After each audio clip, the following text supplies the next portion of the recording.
And non-intelligent dogs are super, super easy to train. Smart dogs are wildly difficult to train. There's two different categories of dogs when it comes to training a dog: a dumb dog and an intelligent dog.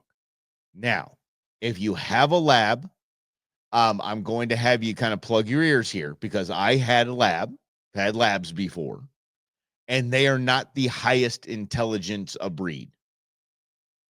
Neither is your host, apparently. It says highest of intelligence. Let me grab some coffee. Hang tight. Labs are not so bright.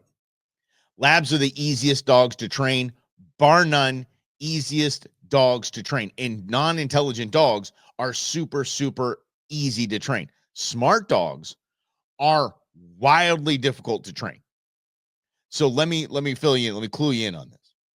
Labs are super sweet. That is correct.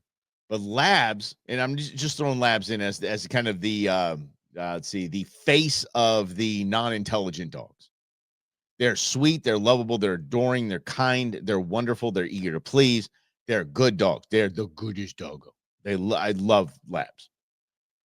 They're easy to train because go do this, get reward. That's it. Waiting for instruction, go get this, get reward.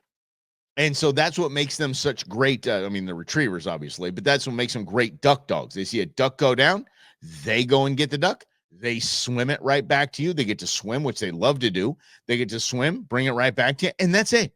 And then sit here and be dumb. That's your job.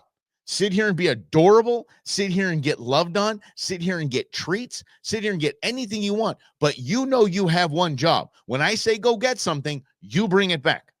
As long as that dog has that to do, dog's good. Dog is good.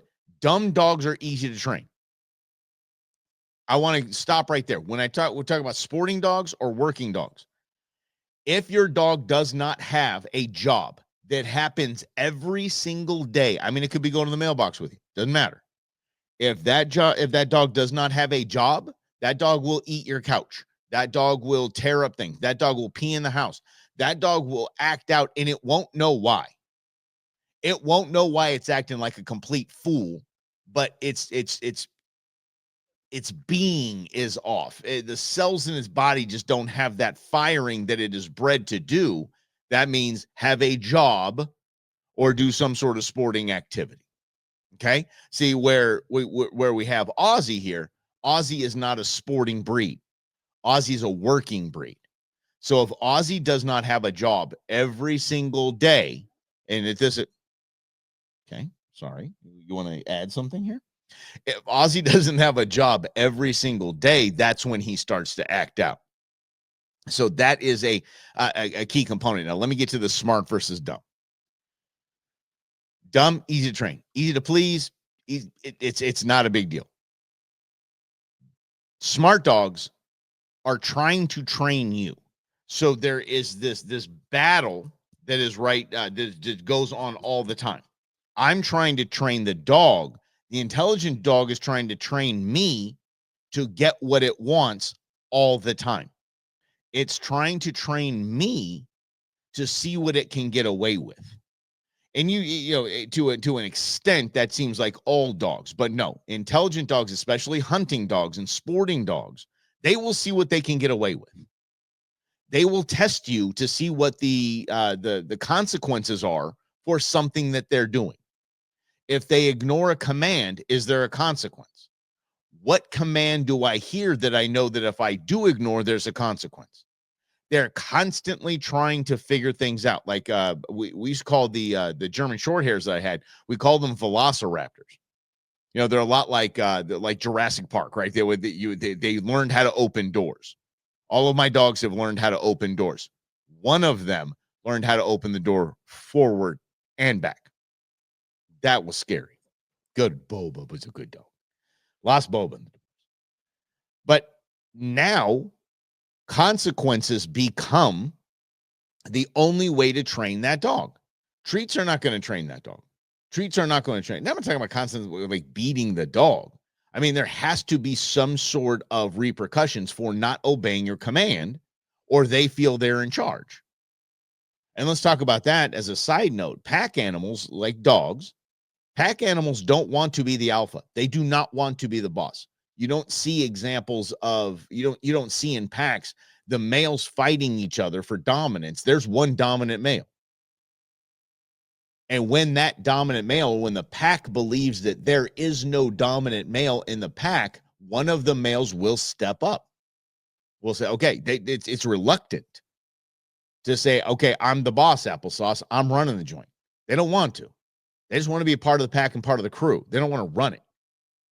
So where your dog does not see a clear-cut leader that is a loving disciplinarian, a servant leader, so to speak, go biblical on you, they will turn into the alpha of your pack, which is your household. And intelligent dogs, especially, they will battle to find every single hole they can to test you if you're the boss, applesauce. And let's get into those disciplinarian techniques. I have 2. That's it. Vibrating and tone collars, I have full-blown hunting shock collars, and that was because of Django. Django spoke one language, and that was electricity. Sorry. Let me give you the example of Django. I'll give you the example a little bit. But there's the 2 types of disciplines. There is the corrective collars, and people call them shock collars, but not all of them shock. Some emit a very high-pitched tone, the frequency that really they don't like. It's very discomforting to them. That is the corrective collar. Or if you choose not to, the rest is on you to discipline them in a non-beating way. So first, it is, I'll use Ozzy as an example. Ozzy brings the ball to you and then won't let off that ball. He'll stare at that ball and then he'll pounce on it to push it towards you like, hey, I just put a ball by you, dude. You need to do, you come on. You know what you're supposed to do now. I simply take the ball and I move it beside me to the other side of me. And then he'll do it again. Then I'll move it beside me. It's not time to play. I'm the boss, dude. It's not time to play. I'm not going to throw this to get you out of here. I'm going to move it to the side because I don't want you to know that when you say it's time to play, it's time to play. As a matter of fact, when Ozzy's at my house, after dinner, all balls are put away because he's obsessed. They're just put away. So he can't do that kind of thing. See, that's where you're establishing the leadership role. And dinner, by the way, you always eat first. Alphas always eat first. I would highly recommend, if you want to be in charge of your dog, I would tell you to eat first, then feed your dog. I'm just eat first. They eat first. In all pack scenarios, alpha eats first, and then the rest get to eat. Okay, that's just it's a non-verbal, non-anything. Pinning is my favorite. I know Queen Bee doesn't like this one, but pinning has always worked, and this was taught to me when I had a lab. Thank you very much, boxer lab. So there was some feist in him. And some intelligence. And so the vet said, when he gets completely out of control, what I want you to do is I want you to pin him on the ground, not aggressively. I want you to hold him down. Just hold him down. And then when he goes, let him up. He's fine. You're the boss.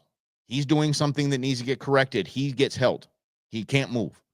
I don't know if you know this, but dogs do not like to be held. Dogs hate being held. They hate not being able to move. So so to pin them down and gently, it's not, you're not, you son of a, none of that. Just to hold them down gently. And then when they, okay, stop squirming, then go let them up. Works out every time. Ozzy has been having a hard time with the girls retrieving the ball and bringing it back. He doesn't. He tests them constantly. He's like, what? Come get the ball. I know if I leave it here, you're going to come get it. Ozzy does not do that with me. Because when I say, hit, he gets to me. He brings that ball to me. So his ears are going like this right now. He's like, does that dude keep saying ball? So he brings it to me. I know, you're getting excited. He brings it. He brings it to me. And if he doesn't, calmly approach him, hold him down. I say, here. And then that problem is solved. So understand this. when, especially in our hunting world, because dogs are such a big thing, understand that there is a dumb dog and a smart dog approach. Dumb dogs are easy to train, easy breezy. Smart dog, they're trying to train you. They're trying to train you. They'll always test you to see what they can get away with. When they realize they can't get away with it without consequences, that problem's fixed pretty darn quickly.